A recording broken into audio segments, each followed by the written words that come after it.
Halo guys, assalamualaikum warahmatullahi wabarakatuh. Balik lagi ke channel kita belajar bareng yuk. Oke, pada video kali ini kita bakal ngebahas tentang Undang-Undang Republik Indonesia Nomor 22 Tahun 2009 tentang lalu lintas dan angkutan jalan. Berikut ini adalah struktur susunan dari Undang-Undang Nomor 22 Tahun 2009, yaitu bab 1 tentang ketentuan umum terdiri dari satu pasal, yaitu pasal 1. Kemudian bab kedua mengenai asas dan tujuan terdiri dari 2 pasal, yaitu pasal 2 dan 3. Bab ketiga yaitu ruang lingkup keberlakuan undang-undang, satu pasal yaitu pasal 4. Bab 4 yaitu pembinaan terdiri dari 2 pasal, yaitu pasal 5 dan pasal 6. Bab 5 tentang penyelenggaraan terdiri dari 7 pasal, yaitu pasal 7 hingga pasal 13. Bab 6 tentang jaringan lalu lintas dan angkutan jalan, bagian ke-1 yaitu rencana induk jaringan lalu lintas dan angkutan jalan terdiri dari 5 pasal, yaitu pasal 14 sampai dengan pasal 18. Bagian kedua, ruang lalu lintas, paragraf 1 yaitu kelas jalan terdiri dari pasal 19. Kemudian bagian ketiga, dana preservasi jalan terdiri dari 4 pasal, yaitu pasal 29 sampai pasal 32. Bagian keempat, terminal terdiri dari 6 paragraf. Untuk paragraf 1, fungsi, klasifikasi, dan tipe terminal terdiri dari 4 pasal, yaitu pasal 33 sampai 36. Pada paragraf kedua mengenai penetapan lokasi terminal terdiri dari 1 pasal, yaitu pasal 37. Paragraf 3 fasilitas terminal 1 pasal. Kemudian paragraf 4 tentang lingkungan kerja terminal dengan 1 pasal, yaitu pasal 39. Paragraf 5 tentang pembangunan dan pengoperasian terminal dengan 2 pasal, yaitu pasal 40 dan 41. Paragraf 6 tentang pengaturan lebih lanjut terdiri dari 1 pasal, yaitu pasal 42. Bagian kelima, fasilitas parkir terdiri dari 2 pasal, yaitu pasal 34 dan pasal 44. Bagian ke-6 tentang fasilitas pendukung terdiri dari 2 pasal, yaitu pasal 45 sampai dengan pasal 46. Bab ke-7 tentang kendaraan terdiri dari 8 bagian. Oke, bagian ke-1 tentang jenis dan fungsi kendaraan, bagian kedua tentang persyaratan teknis dan laik jalan kendaraan bermotor, bagian ketiga tentang pengujian kendaraan bermotor, bagian keempat tentang perlengkapan kendaraan bermotor, bagian kelima tentang bengkel umum dan kendaraan bermotor, bagian keenam tentang kendaraan tidak bermotor, bagian ketujuh tentang registrasi dan identifikasi kendaraan bermotor, dan bagian ke-8 tentang sanksi administratif.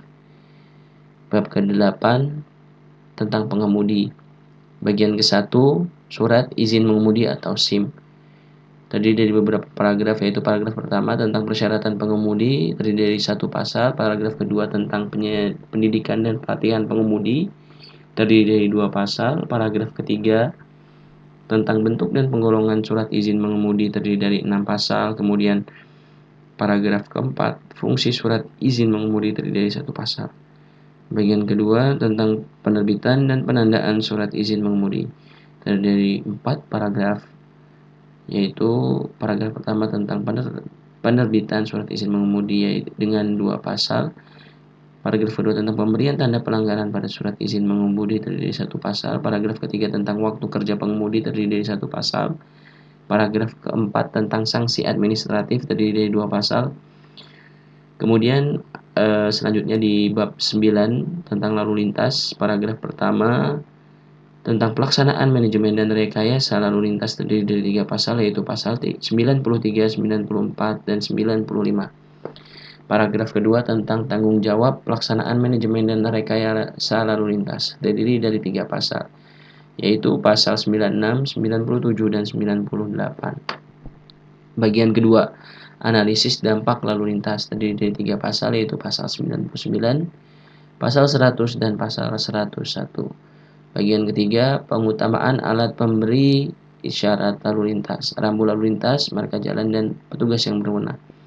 Terdiri dari 3 paragraf, yaitu syarat dan prosedur pemasangan alat pemberi isyarat lalu lintas, rambu lalu lintas, dan marka jalan. Kemudian pengutamaan alat pemberi isyarat lalu lintas dan rambu lalu lintas. Kemudian paragraf ketiga tentang pengutamaan petugas. Di bagian keempat tentang tata cara berlalu lintas. Ini dari beberapa paragraf. Dengan paragraf pertama tentang ketertiban dan keselamatan. Paragraf kedua tentang penggunaan lampu utama. Paragraf ketiga yaitu jalur atau laju lalu lintas. Kemudian paragraf keempat belokan atau simpang. Paragraf kelima kecepatan, paragraf keenam berhenti, paragraf ketujuh parkir, paragraf ke-8 kendaraan tidak bermotor. Paragraf ke-9 tentang tata cara berlalu lintas bagi pemudik kendaraan bermotor umum. Bagian kelima, penggunaan jalan selain untuk kegiatan lalu lintas, terdiri dari beberapa paragraf. Dengan paragraf 1 tentang penggunaan jalan selain untuk kegiatan lalu lintas yang diperbolehkan. Paragraf kedua tentang tata cara penggunaan jalan selain untuk kegiatan lalu lintas. Paragraf ketiga tentang tanggung jawab. Kemudian bagian keenam membahas tentang hak dan kewajiban pejalan kaki dalam lalu lintas, terdiri dari 2 pasal, yaitu pasal 131 dan pasal 132.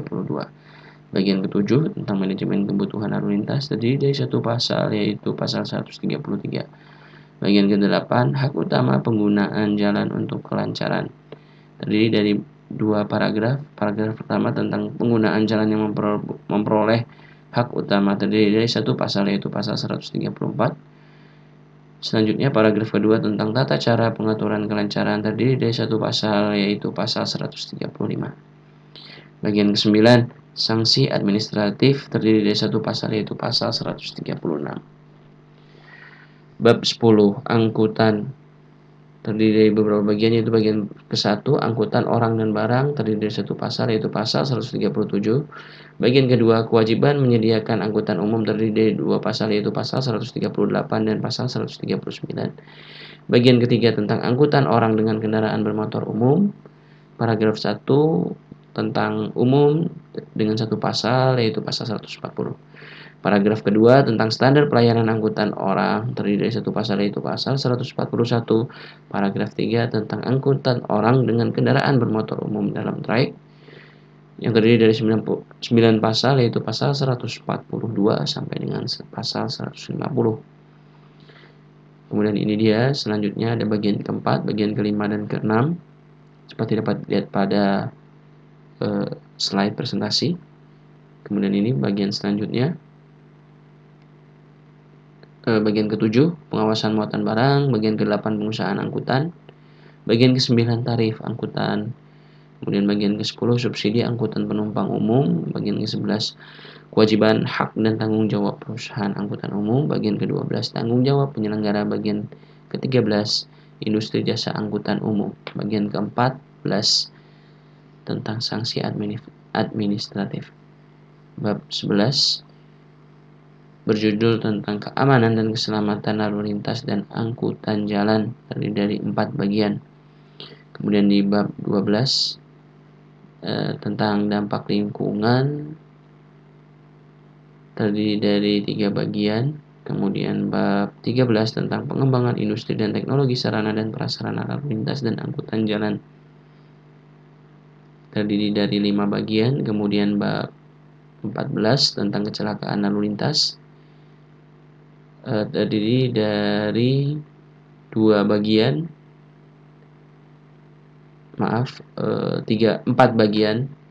Kemudian bab ke-15 tentang perlakuan khusus bagi penyandang cacat, manusia usia lanjut, anak-anak, wanita hamil, dan orang sakit, terdiri dari 2 bagian yang masing-masingnya yaitu ruang lingkup perlakuan khusus dan sanksi administratif. Bab ke-16 tentang sistem informasi dan komunikasi lalu lintas dan angkutan jalan. Bagian ke-1 tentang penyelenggaraan sistem informasi dan komunikasi. Bagian kedua tentang pengelolaan sistem informasi dan komunikasi. Bagian ketiga tentang pengembangan sistem informasi dan komunikasi. Bagian keempat tentang pusat kendali sistem informasi dan komunikasi. Bagian kelima tentang pengaturan lebih lanjut. Bab 17 tentang sumber daya manusia atau SDM terdiri dari 3 pasal. Kemudian bab 18 tentang peran serta masyarakat terdiri dari 3 pasal. Kemudian bab 19 tentang penyidikan dan penindakan pelanggaran lalu lintas dan angkutan jalan. Terdiri dari 3 bagian. Kemudian bab 20 tentang ketentuan pidana, ada 45 pasal yang terdiri dari pasal 273 hingga pasal 317. Kemudian di bab 21 tentang ketentuan peralihan terdiri dari 2 pasal, dan pada bab 12 tentang ketentuan penutup terdiri dari 7 pasal. Demikian video kita kali ini. Terima kasih telah menonton. Semoga bermanfaat. Wassalamualaikum warahmatullahi wabarakatuh.